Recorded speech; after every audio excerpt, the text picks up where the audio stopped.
ದಶಹರಾ ವೃತ ಜ್ಯೇಷ್ಠ ಮಾಸದ ಪ್ರತಿಪದೆಯಿಂದ ದಶಮಿಯವರೆಗೆ ದಶಹರಾ ವೃತ ಇರುವುದರಿಂದ ಪ್ರತಿದಿನ ಗಂಗಾ ಪೂಜೆ ಮಾಡಬೇಕು. ದಶಮಿಯಂದು ಭಾಗೀರಥಿಯನ್ನು ಗಂಗಾ ಜಯಂತಿಯೂ ಇರುವುದರಿಂದ ದಶಮಿಯಂದು ಗಂಗಾ ಪೂಜೆಯನ್ನು ವಿಶೇಷವಾಗಿ ಪೂಜೆ ಮಾಡಬೇಕು. ದಶಮಿಯಂದು ಗಂಗಾದೇವಿಯು ಭಗೀರಥನ ತಪಸ್ಸಿನ ಫಲದಿಂದ ಸ್ವರ್ಗಲೋಕದಿಂದ ಧರೆಗಿಳಿದು ಬಂದ ದಿವಸ ಆ ದಿನ ಆಗಿರುತ್ತದೆ. ಗಂಗೆಯು ಭೂಮಿಗಿಳಿದು ಬಂದು ಕಪಿಲ ಮಹರ್ಷಿಯ ಶಾಪದಿಂದ ಸುಟ್ಟು ಬೂದಿಯಾಗಿದ್ದ ಭಗೀರಥನ ಪೂರ್ವಜರಿಗೆ ಸದ್ಗತಿಯನ್ನು ಕೊಟ್ಟ ದಿನವೇ ಈ ದಶಹರಾ ದಶಮಿ ದಿವಸ. ಆದ್ದರಿಂದ ಗಂಗಾ ನದಿ ತೀರದಲ್ಲಿ ಇರುವವರೆಲ್ಲರೂ ಈ ನದಿಯನ್ನು ಅಂದು ವಿಶೇಷವಾಗಿ ಪೂಜಿಸುವುದು ಅಲ್ಲದೆ ಭಗೀರಥನ ಸ್ಮರಣೆಯನ್ನು ಕೂಡ ಮಾಡುತ್ತಾರೆ. ಗಂಗಾ ನದಿಗೆ ಹೋಗಲಾರದೆ ಇದ್ದವರು ಅಂದು ನೀರನ್ನು ತಮ್ಮ ಮನೆಯಲ್ಲಿಯೇ ಯಥಾಶಕ್ತಿ ನೀರನ್ನು ಒಂದು ಬಿಂದಿಗೆಯಲ್ಲಿ ತುಂಬಿ ಅಲ್ಲಿ ಗಂಗಾದೇವಿಯನ್ನು ಆಹ್ವಾನ ಮಾಡಿ ಸಕಲ ಷೋಡಶೋಪಚಾರ ಪೂಜೆಯನ್ನು ಮಾಡಬೇಕು.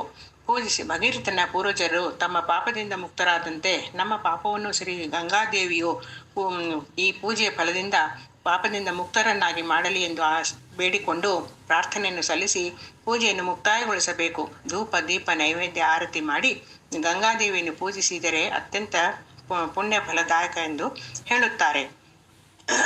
ಇನ್ನು ಆ ದಿನ ದಶಹರಾ ಸಂಕಲ್ಪ ಹೇಗೆ ಮಾಡ್ಕೋಬೇಕು ಅಂತ ಒಂದು ಧಾರವಾಡ ಪಂಚಾಂಗದಾಗ ಇದ್ದಂಗೆ ನಾವು ಈಗ ಹೇಳುತ್ತೇವೆ.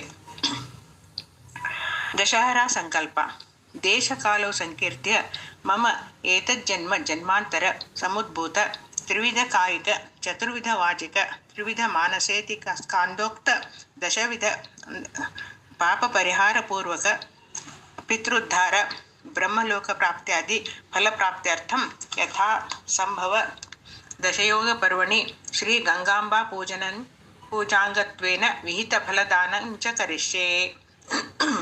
ನಮೋ ಭಗವತ್ತೈ ದಶ ಪಾಪಹರಾಯೈ ಗಂಗಾಯೈ ನಾರಾಯಣಾಯೈ ರೇವತ್ತೈ ಶಿವಾಯೈ ದಕ್ಷಾಯೈ ಅಮೃತಾಯೈ ವಿಶ್ವರೂಪಿಣ್ಯೈ ನಂದಿನ್ನೇ ತೇ ನಮೋ ನಮಃ.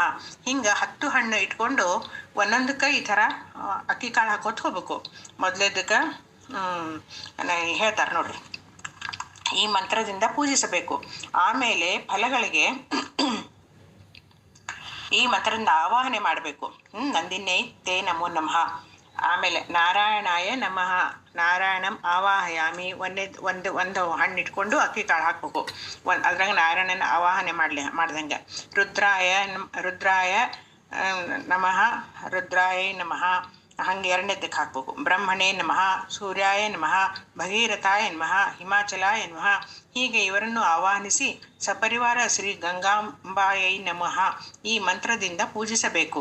ಆಮೇಲೆ ಫಲಗಳಿಗೆ ದಾನೀಯ ಫಲಸ್ಥಿತ ಶ್ರೀ ಮಹಾವಿಷ್ಣುವೇ ನಮಃ ಸರ್ವೋಪಚಾರಾರ್ಥೆ ಅಕ್ಷತಾನ್ ಸಮರ್ಪಯಾಮಿ ಅಂಥೇಳಿ 10 ಹಣ್ಣಿಗೂ ಅಕ್ಕಿ ಕಾಳು ಹಾಕಬೇಕು ಎಂದು ಅಕ್ಷತೆ ಹಾಕಿ ದಾನ ಮಾಡಬೇಕು. ಅದನ್ನು ಪರಮಾತ್ಮನ ಪ್ರೀತ್ಯರ್ಥವಾಗಿ ಇದನ್ನು ಮನಸ್ಸುದ್ದಿಷ್ಟ ಬ್ರಾಹ್ಮಣ ಸುವಾಸನೆಯರಿಗೆ ದಾನ ಕೊಡ್ತೀನಿ ಅಂತ ಹೇಳಿ ಪ್ರಾರ್ಥನೆ ಮಾಡ್ಕೋಬೇಕು. ಪ್ರಾರ್ಥನಾ ಏನು ಪ್ರಾರ್ಥನಾ? ಅದತ್ತಾನಾಮ ಉಪದಾನಂ ಹಿಂಸಾ ಚೈವಾಧಿ ವಿಧಾನತಃ ಪರದಾರೋಪ ಸೇವಾಚ ಕಾಯಿಕಂ ತ್ರಿವಿಧಂ ಸ್ಮೃತಂ ಪಾರುಷ್ಯಮನೃತಂ ಚೈವ ವೈಶೂನ್ಯಂ ಚಾಪಿ ಸರ್ವಶಃ ಅಸಂಬದ್ಧ ಪ್ರಲಾಪಶ್ಚ ವಾಂಗ್ಮಯಂ ಸ್ಯಾಚ್ಚು ಚತುರ್ವಿಧಂ ಪರದ್ರವ್ಯೇಶ್ವ ವಿಧ್ಯಾನಂ ಮನಸಾನಿಷ್ಠ ಚಿಂತನಂ ವಿತಥಾಭಿನಿವೇಶಶ್ಚ ಮಾನಸಂ ತ್ರಿವಿಧಂ ಸ್ಮೃತಂ ಏತಾನಿ ದಶಪಾಪಾನಿ ಹರತ್ವಂ ಮಮ ಜಾಹ್ನವಿ ದಶಪಾಪಹರ ತಸ್ಮಾತ್ ದಶಹರಾ ಸ್ಮೃತ. ಹೀಗೆ ಇದು ದಶಹರಾ ಸಂಕಲ್ಪ ಧಾರವಾಡ ಪಂಚಾಂಗದಾಗ ಇದ್ದಂಗೆ ನಾನು ನಿಮಗೆ ತಿಳಿಸ್ಕೊಟ್ಟೇನಿ. ಇದನ್ನು ನೀವು ಹೇಳಲಿಕ್ಕೆ ಬರದೇ ಇದ್ರೆ ಇದನ್ನು ನಾನು ಓದಿದ್ರೆ ಸಾಕು, ನಮ್ಮ ಇರೋ ನಾ ಹೇಳಿದ್ದು ಕೇಳಿದ್ರೆ ಸಾಕು. ಆ ದಿವಸ ದಶಹರಾ ಗಂಗಾ ಪೂಜೆ ಮಾಡಿ ಎಲ್ಲರೂ ಪುಣ್ಯ ಭಾಗಿಗಳಾಗೋಣ. ಮತ್ತು ನೋಡ್ರಿ, ಯಾವ ಹಣ್ಣು ಸಿಗ್ತದೆ ಅದನ್ನು ತೊಗೊಂಬರ್ಬೋದು. ಮಾವಿನ ಹಣ್ಣು ಸಿಗದಿದ್ರೆ ನೇಲ್ ಹಣ್ಣು ತರ್ಬೋದು. ನೇಲ್ ಹಣ್ಣು ಸಿಗದಿದ್ರೆ ಬಾಳೆಹಣ್ಣಂತೂ ಯಾವಾಗಲೂ ಸಿಗ್ತಾವೆ. ಒಂದು 10 ಬಾಳೆಹಣ್ಣು ತಂದು ದೇವ್ರ ಮುಂದಿಟ್ಟು ನಮಸ್ಕಾರ ಮಾಡಿ ಈ ಥರ ಸಂಕಲ್ಪ ಮಾಡಿಕೊಂಡು ಆಮೇಲೆ ಮುಂದೆ ನೈವೇದ್ಯಕ್ಕೆ ಇಟ್ಕೊಳ್ಬೇಕು. ಅವು 12 ಹಣ್ಣನ್ನು ಯಾರಿಗೆ ಸಿಗ್ತಾರೋ ಬ್ರಾಹ್ಮಣರಿಗೆ ಒಂದು ಯೋಗ್ಯತಾ ಇರೋ ಬ್ರಾಹ್ಮಣರಿಗೆ ಕೊಟ್ಟು ದಾನ ಮಾಡಿ ನಮಸ್ಕಾರ ಫಲತಾಂಬೂಲ ದಕ್ಷಿಣ ಸಹಿತ ಕೊಟ್ಟು ನಮ್ಮ ಹಣ್ಣಿನ ಸಮೇತ ಕೊಟ್ಟು ನಮಸ್ಕಾರ ಮಾಡಿ ಆಶೀರ್ವಾದ ತಗೋಬೇಕು. ಅಂದ್ರೆ ನಮ್ಮೆಲ್ಲ ಪಾಪ ಪರಿಹಾರ ಆಗ್ತದೆ ಅಂತ ಹೇಳಿ ದಶಹರಾ ಇದು ಗಂಗಾ ಪೂಜೆಯಿಂದ ಒಂದು ವಿಧಾನವನ್ನು ತಿಳಿಸಿಕೊಟ್ಟೇನೆ. ಎಲ್ಲರಿಗೂ ನಮಸ್ಕಾರ.